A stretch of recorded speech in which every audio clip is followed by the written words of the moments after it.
So I got a chance to attend the world premiere of Salam Gembira, a film by Singaporean director Dzul Sungit that was shot in the Netherlands. The premise of the film is a Malay Singaporean Muslim man who is living in Haram with his Dutch girlfriend, is visited suddenly by his Singaporean parents. So he concocts this elaborate lie to not have his parents find out that he is actually living and sleeping with his Dutch girlfriend, because that's against the Muslim faith. But part of the plan then involves his sister's brother, and his parents are suspecting that he's gay instead. So honestly, a great premise for a comedy film to begin with, but even more surprising when you start watching the film. This film was very well paced. I was not bored at any point in the film. The A plot was obviously Mo, the Malay Muslim Singaporean man who is at the core of the story, trying to, hide from his parents, all these signs that he was in a relationship. But as a result of those actions, it kind of makes it seem like he's in a gay relationship with his sister's brother instead. The B plot, however, comes from the narrator of the film, who is also a Malay Muslim Singaporean man who is residing in the Netherlands. That's the surprising part, because when you look at the marketing of the movie, you wouldn't think that as a B plot, nor is it a B plot that is so interwoven into the film and the message of the film, which has to do with family. This film talks about how it's a heart versus mind debate at the end of the day. But what I also like is that they also brought in desire, such as in the context of your head knows what it's supposed to do. It's supposed to do the logical thing, the supposedly right thing. Your heart wants to do whatever it wants to do. It feels, and feelings have no logic. That's why it's feeling. But it also brings in the part about desire and how that is honestly very carnal, and sometimes it just doesn't make sense. And you have to balance all three of that at once. And I thought, and the framing device of it, obviously, it has to do with this Muslim man having to choose between his parents, his faith, and his love. And I really like how the film explored that. This film automatically got an R21 rating in Singapore because of its LGBTQ plus themes, but it's not really LGBTQ plus related as much as it's a film that has LGBTQ plus characters. The one openly gay character in the film, that is a Malay Muslim man, he's the narrator and he's the B plot of the film. He's not even the focus of the main dramatic point of the film, but he does bear the heart of the film, which is just that, queer people have families too. Queer people also have religion. They can also be of a certain faith and be dedicated to that faith, even if that faith conflicts with who they actually are. It is, at the end of the day, a story about people who want to be loved for who they are. And that is a very universal truth. That is a very fundamentally human story. And it's not even R21 in the way that you expect an R21 film to be. It's funny, it's lighthearted, it's got a lot of heart. There's nothing racy in this movie that makes it R21. You could probably see it on Disney Plus. The rating doesn't make sense because this is such a family-friendly movie with family at its very core. So that perplexes me about the Singapore rating system. But at least they let it be R21 without a single cut to the film, according to the production team and filmmaker. So, yay, we'll take the wins as it comes. I actually said this during the Q&A section of the film, which is that thank you so much for making this film, because every time a Singaporean comes out and make a film that isn't necessarily government friendly, it makes it easier for the next filmmaker to come along and do it. This film was difficult to make, not because it was a tricky film with big shots or big sets or whatever. It was just a tricky film to make just because of the subject matter itself. It was entirely self-funded for a budget that so low you would not believe, and you wouldn't even think it was at that budget because of how hard they tried and how everybody was on their A game. The cast, spot on. They came in, they did their A game. You could feel them performing their heart out. Story was great, editing was tight. You know, at no point was I bored in this movie. The story even tied itself to Islam, with the 5 family members that visit from Singapore represent the 5 pillars of Islam, each corresponding to a certain one pillar, which I thought was really interesting. It was only shared after the movie during the Q&A.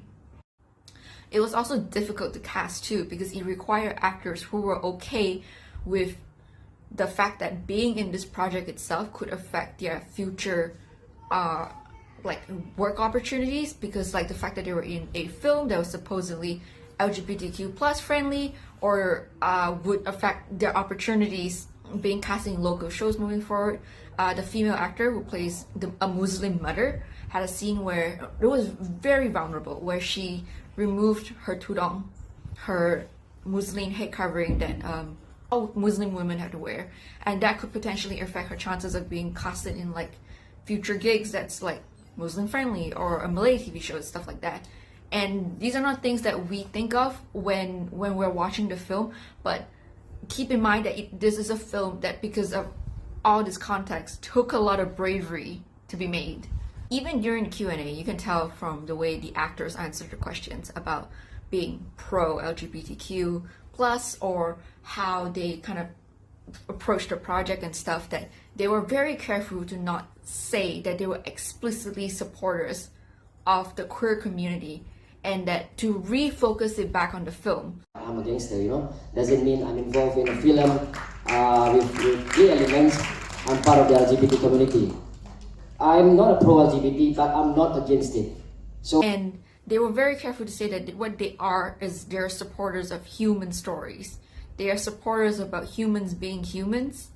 And I wish we were in an environment where they could say whatever they wanted to say. But I understand why they phrased their answers that way. Even though this film was shot entirely in the Netherlands, I don't think anyone can argue that this wasn't a Singaporean movie. The struggles the characters face, in my opinion, are very Singaporean. In the sense, struggles that they face would have been very local, because of the fact that, you know, marriage between a man and a man are not allowed here. We don't have marriage equality. Singapore society has not really reached the point where they are open to accepting the queer community with big open arms for every individual.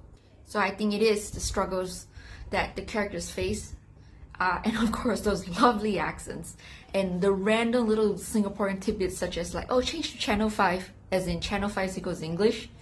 Like, these are all things that makes the film very Singaporean, and it kind of like cheers me up and heartens me to see that no matter where Singaporeans go, they will always be uniquely themselves. I know it's a film, so it's like obviously fake as in scripted, but it's so, that Singaporean spirit is so authentic that it just comes true, that it doesn't matter that this entire film was shot in the Netherlands. The story itself and what the script brings to the table, what the cast has brought to the table, has made it very, very uniquely Singaporean. And okay, this is the part where I talk about the technical aspects of the film, and usually this is the part where I could get very critical, but if you look at the credits, you will notice that this film was made with a team that was next to nothing. I'm pretty sure the poor cinematographer only had himself. Like, I don't think there was even like a lighting team. I think this poor man, like Hank Laundry, a Dutch cinematographer, did everything by himself. And yet when you watch the movie, you don't get that sense, because the shots were still thought out. It still had a cohesive visual language. Like, there was a lot of playing with heights in this film, like a lot of like looking down, looking up, you know, kind of like to suggest different kind of like status and standing. This man, being a one-man camera lighting grip team, could have just been like, okay, we're gonna come in, we're gonna throw whatever lights that I could like physically maneuver, you know, and just call it a day with like an establishing master shot, close up, bada bing, bada boom, done. But no, Hank actually went above and beyond. This film still had a coherent visual cinematography language that was interesting, that was thought out, that you could tell that this was done by somebody who gave a crap about the film. Hank could have called it in and called it a day because he was his entire crew and he would have been forgiven, but he didn't. So props when props is due. I can't imagine how he even like managed to like operate and pull focus and light at the same time, but apparently that was what happened. So just wow, I'm just wow. Like, yeah, there was like a one person sound team, which I guess isn't that shocking, but also this was a pretty big cast.